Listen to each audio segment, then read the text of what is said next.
বৈশাখের শুরুতেই কিছুটা স্বস্তি মিললেও দেশের তাপমাত্রা এখনও ৩৬ ডিগ্রির ঘরেই ঘোরাফেরা করছে। এমন পরিস্থিতিতে নতুন করে দেশের 4 বিভাগে দমকা বা ঝোড়ো হাওয়া, বৃষ্টি, বজ্রপাত ও শিলাবৃষ্টি হতে পারে বলে 18 এপ্রিল আবহাওয়া পূর্বাভাসে এসব বলা হয়েছে। এতে বলা হয়েছে, রংপুর, ময়মনসিংহ, কুমিল্লা এবং সিলেট অঞ্চলের উপর দিয়ে পশ্চিম বা উত্তর ও পশ্চিম দিক থেকে ঘন্টায় ৪৫ থেকে ৬০ কিলোমিটার বেগে দমকা বা ঝোড়ো হাওয়া বয়ে যেতে পারে। এর সঙ্গে বৃষ্টি অথবা বজ্রবৃষ্টিপাতের সম্ভাবনাও রয়েছে। এ অবস্থায় সংশ্লিষ্ট এলাকার নদীবন্দরগুলোকে ১ নম্বর সতর্ক সংকেত দেখাতে বলা হয়েছে।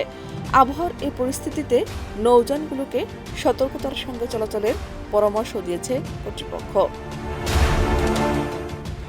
এছাড়া আবহাওয়া অধিদপ্তর থেকে আরও বলা হয়েছে, রাজশাহী, ঢাকা, খুলনা ও চট্টগ্রাম বিভাগের দু এক জায়গায় অস্থায়ীভাবে দমকা হাওয়া ও বিদ্যুৎ চমকানো সহ বৃষ্টি অথবা বজ্রবৃষ্টি হতে পারে। একই সঙ্গে কোথাও কোথাও বিক্ষিপ্তভাবে শিলাবৃষ্টি হতে পারে। এছাড়া দেশের অন্যত্র অস্থায়ীভাবে আংশিক মেঘলা আকাশ সহ আবহাওয়া প্রধানত শুষ্ক থাকতে পারে।